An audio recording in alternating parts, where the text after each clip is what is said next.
Before the sun even rose, Malik Grant was already inside Valor Motors, pushing a mop across the showroom floor.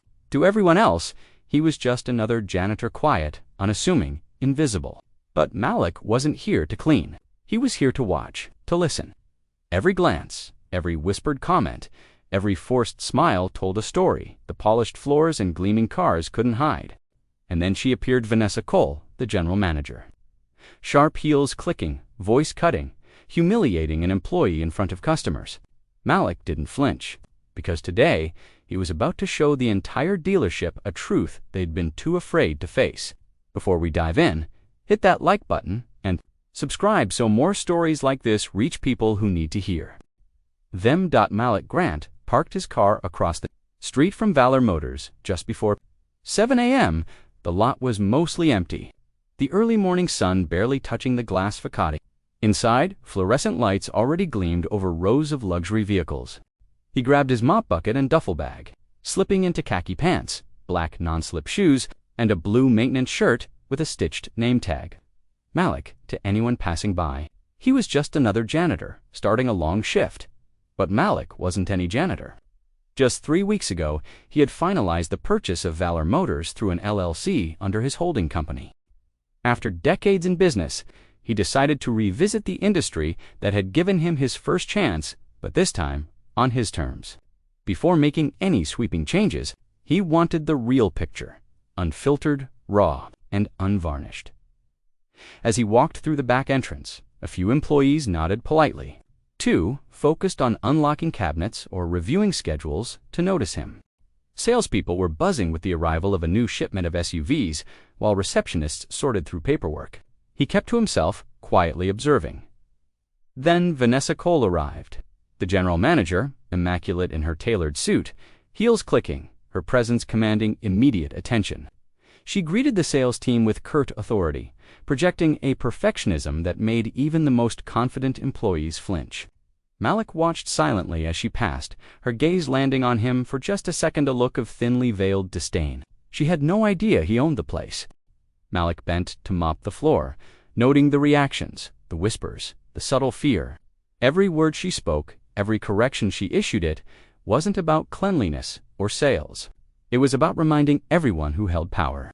And Malik was here to see it all, quietly, patiently, before the reckoning began. By mid-morning, Malik had already observed enough to understand the patterns. Vanessa Cole ruled Valor Motors with a sharp tongue and sharper eyes. She mocked staff over minor mistakes, corrected them loudly in front of customers, and rewarded obedience more than competence. Employees walked carefully around her, heads down, voices low, as if every misstep could trigger humiliation. Malik moved quietly among them, wiping counters, straightening displays, and taking notes in his small pocket notebook. He wasn't invisible. He wanted to be seen, but not as a threat. He watched the reactions, the fear, the subtle hierarchy she maintained. Then it happened. A child spilled juice near the entrance while waiting with his parents at the finance desk. Malik stepped forward instinctively, kneeling to clean it up before the liquid could stain the polished tiles. The father smiled in appreciation.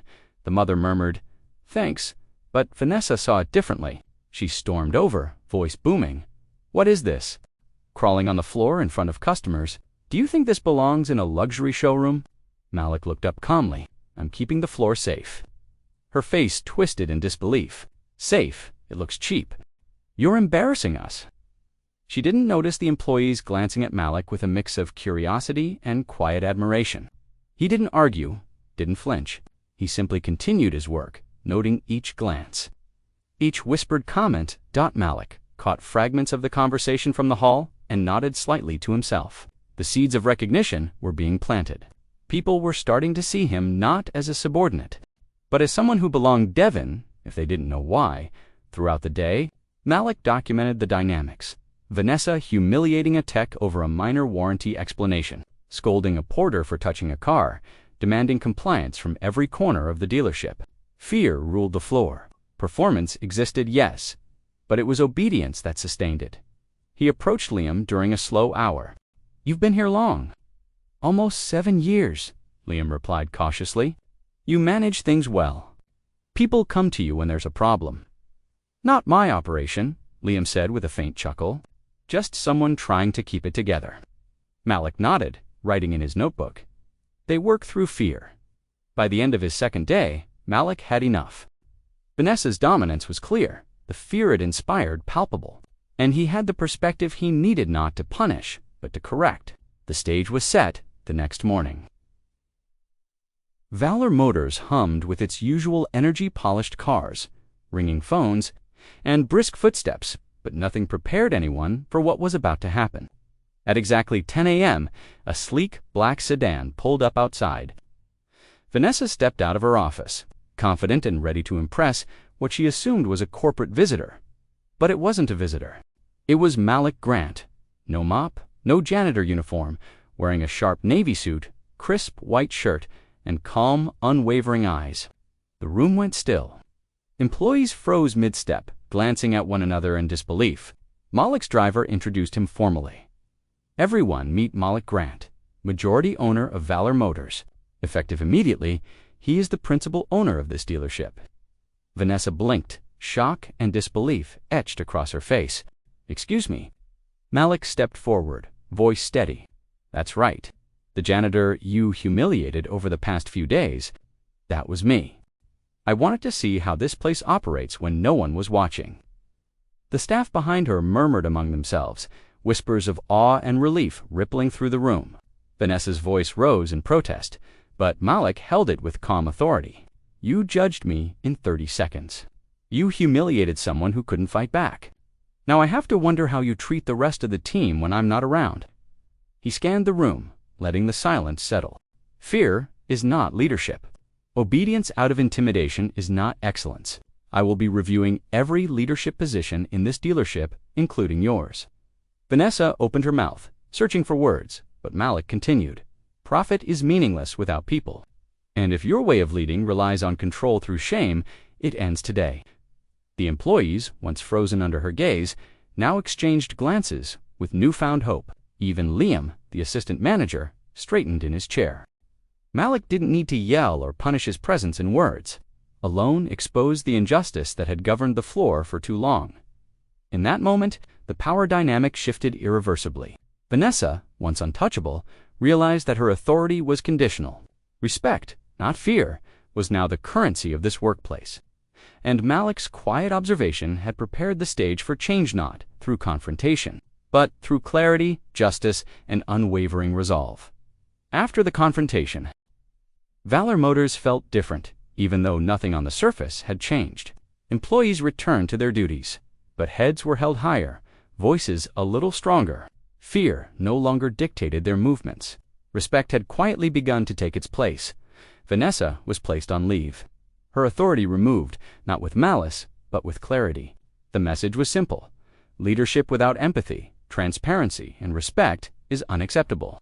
Liam, the assistant manager, was promoted to interim general manager, quiet, competent, and steady.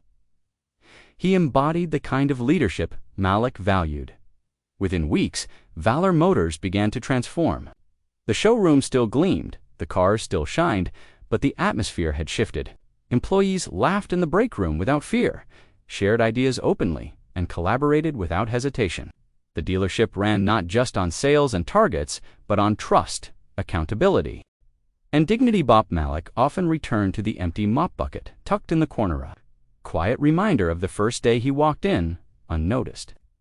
He knew respect isn't given once. It is earned over and over through small actions and consistent integrity. And he watched, ready to ensure the culture he envisioned took root. This story is a reminder. Power is meaningless without empathy. Titles and uniforms don't create respect, behavior does. Leaders who humiliate or rule through fear may achieve short-term results. But long-term success comes from valuing people, listening, and acting with fairness. If you've experienced or witnessed the same, share your story in the comments. And don't forget to like, subscribe, and share this video so together we can spread the message further.